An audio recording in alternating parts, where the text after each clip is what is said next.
Hello dear students, आज के special coaching class में हम अवकलज के अनुप्रयोग का अध्ययन करेंगे। अवकलज के अनुप्रयोग या एप्लीकेशन ऑफ डेरिवेटिव्स।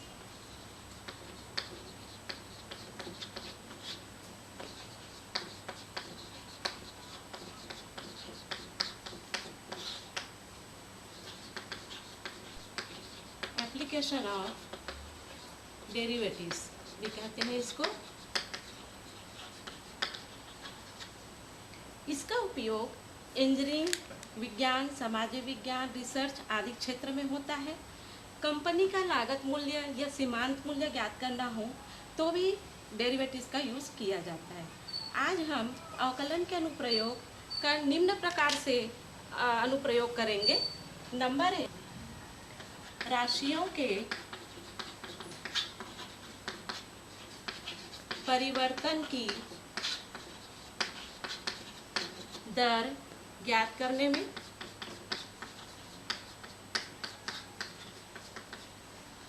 नंबर 2, राशियों के परिवर्तन की दर, जैसे तालाब में पानी ठहरा हुआ है और एक कंकड़ मारा तो तरंगे उत्पन्न होती है वृत्ताकार में, तो वृत्त की त्रिज्या चेंज होती रहती है, तो हम वहाँ पर त्रिज्या में परिवर्तन की दर या उसके एरिया में परिवर्तन की दर को ज्ञात कर सकते हैं डेरिवेटिव्स के माध्यम से। दूसरा, हम किसी वक्र, जैसे कोई वक्र है y = fx, उसके किसी बिंदु पर स्पर्श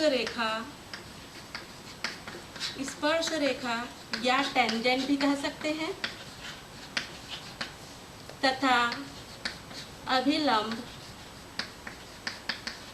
या नॉर्मल का समीकरण ज्ञात करने में हम इसका उपयोग कर सकते हैं। इसका डिटेलिंग मैं बाद में बताऊंगी। नंबर 3, उन अंतरालों को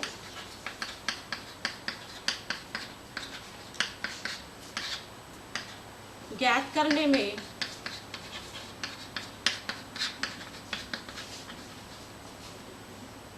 जिन पर कोई फलन वर्धमान या इंक्रीजिंग और ह्रासमान, जिसको हम डिक्रीजिंग कहते हैं, डिक्रीजिंग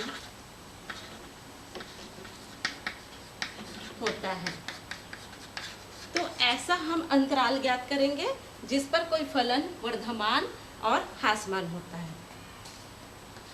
नंबर 4, फलन के आलेख का वर्तन बिंदु ज्ञात करने में। ये वर्तन बिंदु ज्ञात करने में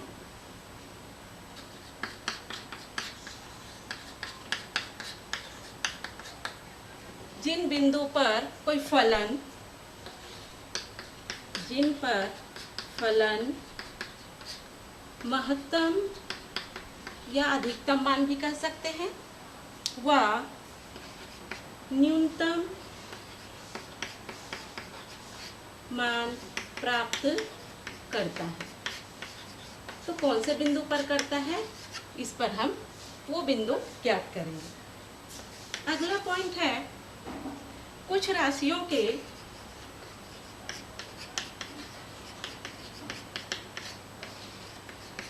सन्निकट मान ज्ञात करने में। जैसे कुछ राशि है √5, √6 या पाई की वैल्यू निकालनी है, तो वो सन्निकट मान ज्ञात करने में डेरिवेटिव्स का यूज़ किया जाता है। आज हम 2 पॉइंट पर चर्चा करेंगे, एक राशियों के परिवर्तन की दर ज्ञात करने में और दूसरा हम वर्धमान और ह्रासमान, इस पर हम चर्चा करेंगे। तो आप लोगों को ये पॉइंट समझ में आ गया। अब आगे हम चलते हैं।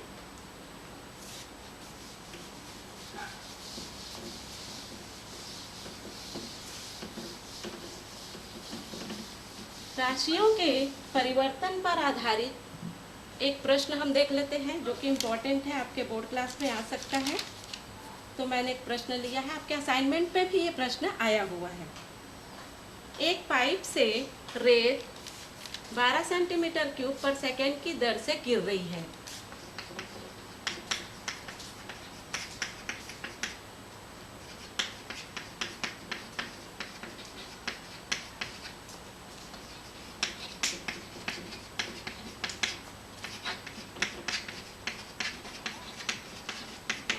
गिरती हुई रेत जमीन पर एक ऐसा शंकु बनाती है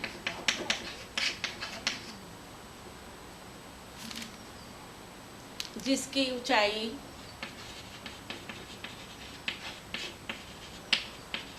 सदैव आधार की त्रिज्या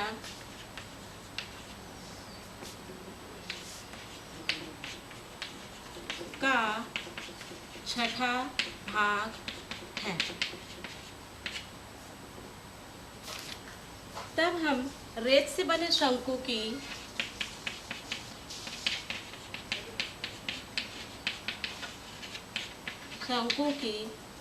ऊंचाई किस दर से बढ़ रही है जबकि शंकु की ऊंचाई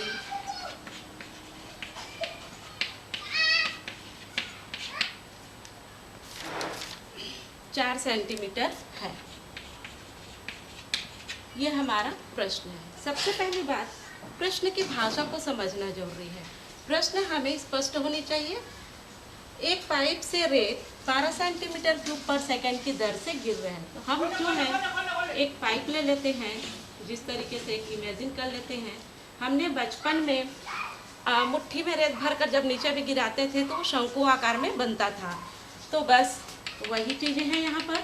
ये रेत गिर रही है और इस तरीके से वो क्या करेंगी, शंकु के आकार में बनती है। तो हमको इसको इमेजिन कर लेना है। अब यहाँ पर प्रश्न क्या है, दिया क्या है, इसको हमको समझना है। तो पाइप से रेत 12 सेंटीमीटर क्यूब पर सेकंड की दर से गिर रही है।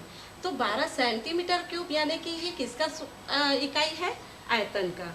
तो हम यहाँ समझ जाएंगे शंकु के आयतन में परिवर्तन की दर,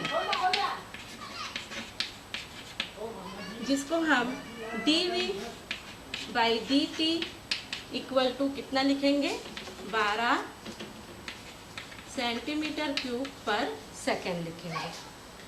यहाँ पर इसके बाद हम देखते हैं दूसरा लाइन, गिरती हुई रेत जमीन पर ऐसा शंकु बनाती है जिसकी ऊंचाई सदैव आधार की त्रिज्या का छठा भाग है। यानी कि शंकु की ऊंचाई, प्रश्न के अनुसार हम देख रहे हैं, शंकु की ऊंचाई त्रिज्या का कितना भाग है, छठा भाग। तो यहाँ ऊंचाई को यदि h से डिनोट करें तो त्रिज्या हो जाएगा r ले लेते हैं त्रिज्या को, और इसका छठा भाग कहने का मतलब है ये हो जाएगा 1/6। यहाँ पर हम जब ये 6 का तिर्यक गुणा कर दें तो 6h equal to r, then r equal to हमें मिल जाएगा 6h। ऐसा करने का मतलब ये है, चूँकि ये ऊंचाई किस दर से बढ़ रही, हमको ये प्रश्न में आना है। अब हमको ज्ञात करना में हम अब ये तीसरे लाइन में चलते हैं। रेत से बने शंकु की ऊंचाई किस दर से बढ़ रही है। तो ऊंचाई के बढ़ने की दर किसके अकॉर्डिंग, टाइम के अकॉर्डिंग। टाइम के अकॉर्डिंग क्यों, क्योंकि जैसे जैसे समय निकलते जाएगा वैसे वैसे रेत जो है पाइप से निकलते जाएगा।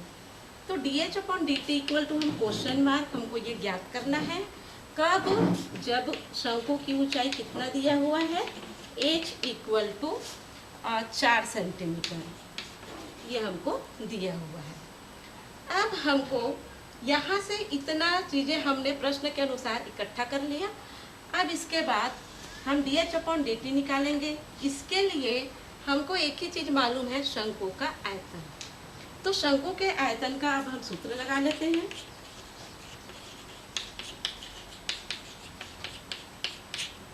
शंकु के आयतन का सूत्र होता है, जो कि बेलन के आयतन का 1/3 होता है, 1/3 पाई r² h। कट करेंगे।